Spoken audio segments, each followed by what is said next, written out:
चिंतनाला सुरुवात करण्याअगोदर अल्पसा पर्याय देणं गरजेचं आहे. तो म्हणजे असा सुंदर अशा वातावरणामध्ये चालू असलेला आपला अखंड हरिनाम सप्ताह आणि या सप्ताहामध्ये माझ्या वाटलेली ही कीर्तन रूपी सेवा. विठ्ठल विठ्ठल विठ्ठल कीर्तन रूपी सेवा. कीर्तन रूपी सेवा 66 सुंदर आहे. मोठ्या मोठ्या गुरुजन मंडळी कार्यक्रमाला उपस्थित आहेत. या सर्व गोष्टीचे कौतुक तर माझ्या ज्ञानोबरायांच्या भाषेमध्ये करायचं म्हटलं तर ते असं करता येईल की प्रथम वैसा काळी लावण्याची नवाळी प्रगटादल्या कळी अंगणांगी. या कार्यक्रमाच्या प्रत्येक अंगणांग हे लावण्यपूर्ण अशा स्वरूपाचं आहे आणि अशा या कार्यक्रमामध्ये माझ्या वाटलेली कीर्तन रूपी सेवा. विठ्ठल विठ्ठल विठ्ठल कीर्तन रूपी सेवा. तसाच जर विचार केला तर भगवंताचं नाम काप देण्यासाठी कितीतरी ही जन्माची पुण्याई करायला तेव्हा कुठेतरी भगवंत आपल्यावर कृपा करतो. जन्मजन्मी आम्ही बहु पुण्य केले. जन्मजन्मी आम्ही बहु पुण्य केले. जन्मजन्मी आम्ही बहु पुण्य केले. तेव्हा या विठ्ठलाने कृपा केली. तेव्हा या विठ्ठलाने कृपा केली. जन्मोजन्मी आम्ही बहु पुण्य केले तेव्हा या विठ्ठलाने कृपा केली. या जन्माचे आपण सर्वात मोठे भाग्यवान आहोत की आपण या भगवत कीर्तनासाठी बसलेले आहोत आणि या भगवत कीर्तनासाठी निवडलेला अभंग जगात ऋतूपर्यंत आहे. कुणी म्हणाल कोण होतो खबर आहे? ज्यांच्या नामाचा उच्चार करणारे मात्र का फुटते ते तुकबर आहे. ज्यांनी आपल्या समाजाच्या जोरावर अभंग गाता पानात करवली व सदैव वैकुंठाला गेला ते महान भगवंत भक्ताधिकार संपन्न श्रीकांत जगत उतरून त्यांच्या सेवेसाठी घेतला अभंग. जेव्हा ते ब्रह्मरसी पंक्तीमध्ये बसतील त्यांच्या शिरमेपीचं ग्रहण करावं. त्यांच्या अमृतवचने कधीही म्हणणार नाही कारण त्यांच्या गैरसदामध्ये ग्रहण नाही. पण मानवी जीवनामध्ये विश्वास अत्यंत महत्त्वाचा. मग क्षेत्र कुठलंही असो, परमात्माचा असो किंवा संसाराचा, संसारामध्येही विश्वास फार महत्त्वाचा असतो. संसारामध्येही विश्वास परमात्म्यामध्येही विश्वास फार महत्त्वाचा. संसारामध्ये विश्वास कसा काय महत्त्वाचा सांगतो. संसारामध्ये पतीचा पत्नीवरती विश्वास पाहिजे. पतीचा पत्नीवरती विश्वास पाहिजे तरच संसाराच्या काळात पुढे चालतो. पण आपण बऱ्याच ठिकाणी पाहतो विश्वास कमी आणि संशय जास्त. पण ज्ञानोबा सांगतात ताटशीचं ग्रहण हे माहीत आहे. ताटशीचं ग्रहण हे माहीत आहे. पण ज्ञानोबा सांगतात की या जगात सर्वात मोठे पाप तर कुठलं असेल ते म्हणजे संशय घेणे आहे. संशयाने थोर पाप नाही घोर विनाशाची वाघोर प्राणी नाश. विनाशाची वाघोर प्राणी अशी. पण जेव्हा आपण ब्रह्मरसाच्या पंक्तीमध्ये बसतो ताटशीचं ग्रहण करे हे माहीत आहे महाराज. पण ताटशीचं माहीत आहे.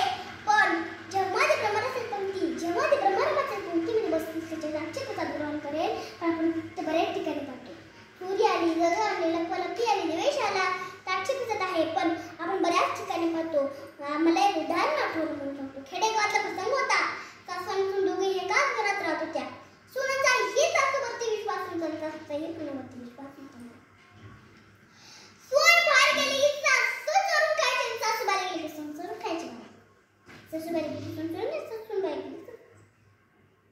पण एके दिवशी असं झालं. सूनबाई काही कामानिमित्त बाहेर गेल्या. सासूबाई आपलं काही चांगला चहा सासूबाईची किचनमध्ये गेल्या. किचनमध्ये जातात, इकडे तिकडे बघतात पण त्यांना काही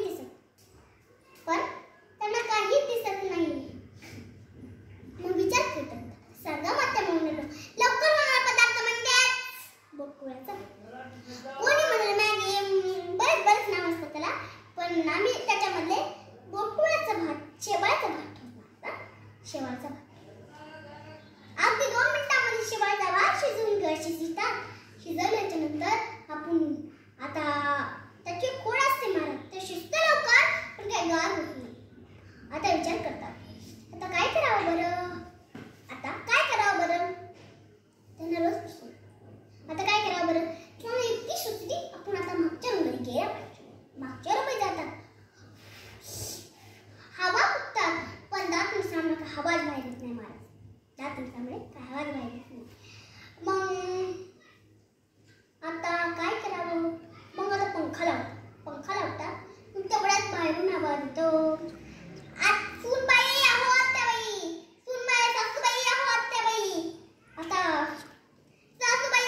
बाई ओरडून गळा बसला काय आवाज देतात बाळा. सासूबाईला वाटलं सुनबाईला काय की हा भातातून चोरून खा.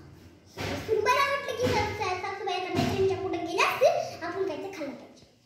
अगदी तसंच मग किचनमध्ये जातात त्यांना काय दिसत नाही. मग चुलीच्या रूमात जातात तिकडे तिकडे बघतात. चुलीवरती लाल गुंड तपलेलं गरम चाललेलं गरम दूध त्यांना दिसतं. एका ग्लासावर टाकतात आणि 1 चमच गावरान तूप आणि 1 चमच साखर. आता नाही प्रश्न पडला आता हा हे दूध कसं हे करावं गार कसं करावं. मग त्यांना इतकी सुचली की आता मागच्या रूममध्ये गेलं पाहिजे. मागच्या रूममध्ये जातात आणि त्यांना वाटलं आता मागच्या रूममध्ये जातात पण तिथं आधीच सासू बघते. सुन ही सासूकडे बघते आणि सासू ही सुनाकडे बघते. मला सुन ही सासूकडे बघते आणि सासू ही सुनाकडे बघते. मग काय झालं महाराज सुने सासूकडे बघते सासूबाई सुनेकडे बघते. बरोबर की नाही. सासूबाई सुनेकडे बघते सासूबाईकडे बघते. पण आपलं सासूबाई म्हणजे सुनबाईकडे कुठे बघा. सासूबाई म्हणजे सुनबाईकडे कुठे. आजकालच्या सुनबाई एवढ्या हुशार होत्या महाराज. आजकालच्या सुनबाई एवढ्या हुशार होत्या महाराज की त्यांनी असं उत्तर दिलं की हा तुम्ही भात कसा काय कोरडा खाणार म्हणून मी तुमच्यासाठी दूध आणलेलं महाराज. उठाला बघा माझा दृष्टांत संपला. सांगायचा भाव एवढाच आहे की अशा प्रकारे अशा पद्धतीने जर संसारामध्ये समजून चालणार नाही मग संसाराचा गाडा काय पुढे चालणार नाही. संसाराचा गाडा पुढे काय चालणार नाही. मग ते विचार करतात माहीत माझा बंगाचा पहिला चरण.